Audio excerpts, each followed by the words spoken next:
நாம முன்னுக்கு வரணும்னா அப்புறம் நான் என்னங்க மனசு நின்னுங்க ஏறி மிதிச்சுட்டு போயிட்டே இருக்க வேண்டியதானே. இவரு அந்த மதுரையில பேசினதுமே என்னை பொறுத்த வரைக்கும் ஒரு அபத்தமான விஷயமா தான் இருந்துச்சு.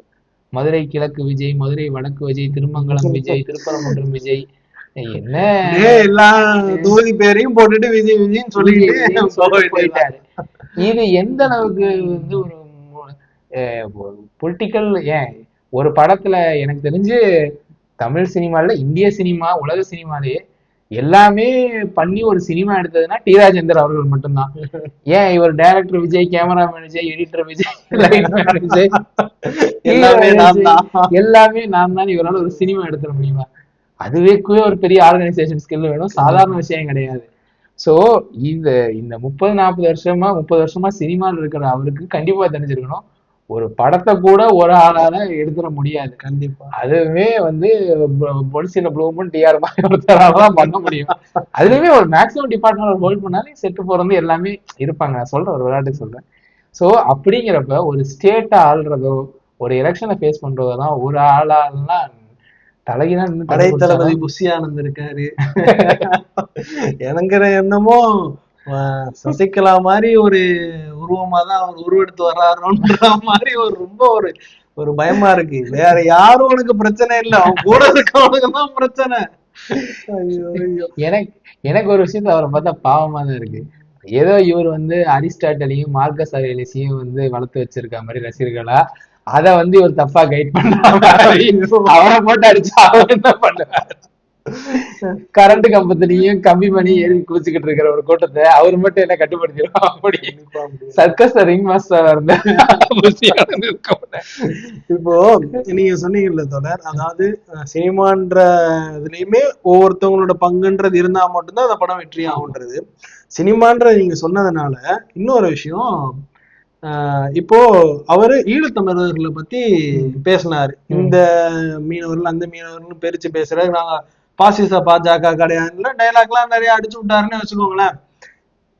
ஈழத்தமிழர்களை பத்தி பேசுறப்போ அவங்களுக்கு அகெயின்ஸ்டா இருந்தது ஸ்ரீலங்கன் கவர்மெண்ட். அதாவது அந்த இனப்படுகொலை தானே, அந்த மாதிரி விஷயங்களுக்குள்ளார போச்சு.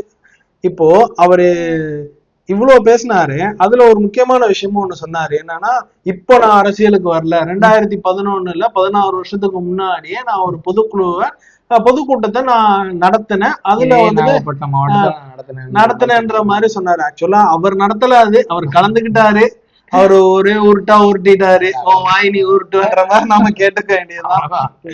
அதுல என்ன சொன்னாருன்னு, நான் கலந்துகிட்டே போனேன்னாரு. அதுலதான் தோழர் நம்ம டிஸ்கஸ் பண்ண மாதிரி 2011 அது நடக்குது. 2013 கத்தி வந்துட்டு கமிட் ஆகுறாரு. யார்கிட்ட கமிட் ஆகுறாரு? அது வந்து லைக்கான ஒரு இலங்கை பேஸ் பண்ண நிறுவனம். அவங்க ஃபர்ஸ்ட் எடுத்த படம், ப்ரொடியூஸ் பண்ண படம் கத்தி. ஸோ எனக்கு என்னன்னா, 2011 இலங்கைக்கு எதிராக, அந்த அடக்குமுறைக்கு எதிராக நீங்க பேசுறீங்க, அது ரொம்பவே பாராட்டத்தக்க விஷயம். யார் வந்து எதிர்த்து குரல் கொடுத்தாலும் அதை வந்து நம்ம ஏத்துக்கணும், மதிக்கணும். ஏன் உங்களுக்கு அந்த கொள்கை பிடிப்பு இருந்திருந்தா ஏன் வந்து ஒரு இலங்கை நிறுவனம் ப்ரொடியூஸ் பண்ண படத்துல ஒரு அறிமுகமா அவங்க அவங்க அவங்க ஃபர்ஸ்ட் பண்ண ஒரு படத்துல நீங்க ஒத்துக்கிட்டீங்க?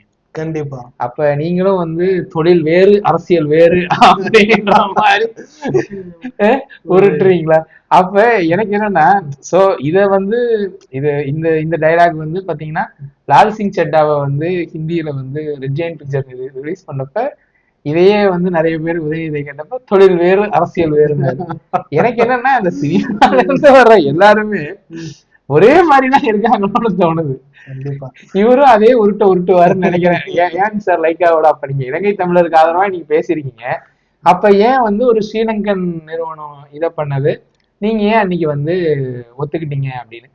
நிறைய பேர் என்ன சொல்றாங்கன்னா, நாங்க வந்து அன்னைக்கு வந்து அவர் அரசியலுக்கு வருவாருன்னு எதிர்பார்க்கல அப்படின்னு தான் சொல்றாங்க. நிறைய பேருக்கு இது தெரியுமான்னு தெரியல. 2007 ராகுல் காந்தியை போய் இவர் வந்து மீட் பண்ணாரு. ஸோ ஃப்ரம் லாங் பேக் வந்து அப்புறம் டைம் டு லீடுன்னு ஒரு தடவை போட்டாரு. லீடு போட்டு கொட்டுன்னு கொட்டி ஒரு வாரமா கையில ஃபிங்கர் ஆன் லிப்ஸ்ன்ற மாதிரி உட்கார வச்சிட்டாங்க. ஸோ என்னைக்குமே வந்து விஜய்க்கு வந்து அரசியல் ஆர்வம் அது ஒரு தனி மனித உரிமை, அதையெல்லாம் நம்ம வந்து கண்டிப்பா அதை மறுக்க முடியாது. நம்ம அதை பத்தி பேசவும் வரல. அதை பத்தி ஸோ ஃப்ரம் 2007 இட் செல்ஃப் வந்து ஒரு பாலிட்டிஷியனா வரணுங்கிற ஒரு சில ஸ்டெப்ஸ் அவர் எடுத்திருக்காரு தான். எடுக்கலைன்றதெல்லாம் நம்ம வந்து மறுக்கவே முடியாது. ஸோ என்னன்னா, so should be more conscious. இங்க இதுதான் விஷயங்கள். ஸோ இன்னைக்கு என்னதான் நீங்க வந்து எம்ஜிஆர் அவர்கள் வந்து ஒரு பெரிய ஸ்டால்வார்ட்டு 3 தடவை தொடர்ந்து சிஎம் ஆயிருக்காரு. அவர் வந்து என்னன்னா, அவர் வந்து ஒரு விஷயம் அவர் ஆல் இண்டியா ரேடியோ பேட்டியில் அவர் பேசினதே, இன்னைக்கு நான் அரசியலுக்கு வரல, 1940 இருந்து நான் காங்கிரஸ்ல இருந்தேன், அதுக்கப்புறம் பெரியார் கொள்கையில அதெல்லாம் இருக்கப்பட்டு அண்ணாவால இருக்கப்பட்டு நான் அப்பயே திமுகவுக்கு வந்துட்டேன். 57 60 இருந்தே அவர் வந்து திமுக தான் இருக்காரு. ஸோ 62ல அவருக்கு கொடுத்த எம்எல்ஏ சீட்டை வேற ஒருத்தருக்காக அவர் வந்து ரெஃபர் பண்ணாருங்கிறது சில பேர் இருக்கு. அதுக்கப்புறம் அவர் வந்து எம்எல்சியா 63ல வர்றாரு, 67ல எம்எல்ஏ, 72ல எம்எல்ஏ. தென் அதுக்கப்புறம் கட்சியில ஏற்பட்ட மனக்கசப்புகள் அதெல்லாம் வந்து எல்லாருக்கும் தெரியும். அதனால அவர் பிரிஞ்சு வந்து அஇஅதிமுக ஆரம்பிக்கிறாரு. ஆஃப்டர் எமர்ஜென்சி 77ல வின் பண்ணி ஹி பிகம் சிஎம். ஸோ இந்த இடைப்பட்ட காலத்துல 40ல வந்து அவர் வந்து ஜஸ்ட் ஒரு காங்கிரஸ்ல இருக்காரே தவிர நாளைக்கு சிஎம் ஆக போறோம் அப்படின்றது அன்னைக்கு அவர் நினைச்சிருப்பாராங்கிறது நமக்கு தெரியல. கண்டிப்பா அத பத்தி அவரு எந்த குறிக்கோளா கூட இருந்திருக்கலாம், ஒரு ஆசையா கூட இருந்திருக்கலாம், ஒரு நிறைவேறாத கனவா கூட அவருக்கு இருந்திருக்கலாம். அன்னைக்கு அவர் எந்த மனநிலையில இருந்தாலும் அவர் ஏதாவது புத்தகங்கள் எழுதி வச்சிருந்தாலும் நமக்கு தெரியுமே தவிர, இல்ல அவர் கூட ஸ்பெண்ட் பண்ணவங்களுக்கு தெரிஞ்சிருக்குமே தவிர நமக்கு தெரியல.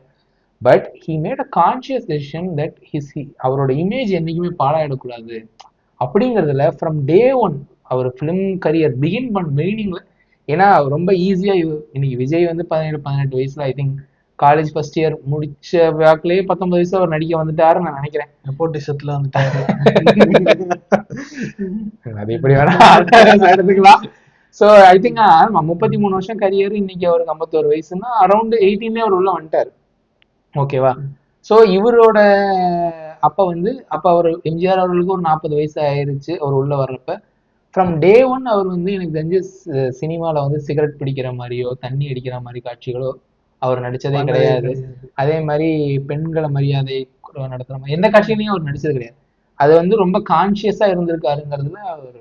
ஸோ அவர் வந்து நம்ம வந்து ஒரு பப்ளிக்ல வரணும், ஒரு பப்ளிக் ஃபோரம்ல எப்படி இருந்தாலும் நம்ம வரப்போறோம், அது எந்த லெவல்ல இருந்துதான் அவர் யோசிக்கல. என்னைக்கா இருந்தாலும் நம்ம வரப்போறோங்கிறதுல திட்டமிடலோட இருந்திருக்காரு.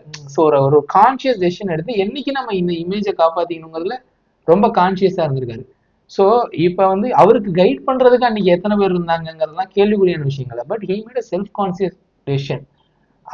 அப்படி இருக்கப்ப 2007ல இருந்து நீங்க வந்து பாலிடிக்ஸ்க்கு வரணுங்கிற ஸ்டெப்ஸ் எல்லாம் எடுக்க ஆரம்பிச்சிட்டீங்க. அது வந்து எவிடென்ட்டா இன்னைக்கு இது வந்து பழைய மாதிரியான விஷயங்கள் கிடையாது. இன்னைக்கும் இவர் ராகுல் காந்தியை போய் மீட் பண்ண கிளிப்பிங்ஸ் எல்லாமே இருக்குதான் செய்யுது. அது அவருமே மறுக்க முடியாது. சோ இந்த 18 வருஷம் உங்களுக்கு ப்ரிப்பேர் ஆகிறதுக்கு டைம் இருந்தது. இதுல வந்து நீங்க எந்த அளவுக்கு ப்ரிப்பேர் ஆயிருக்கீங்க?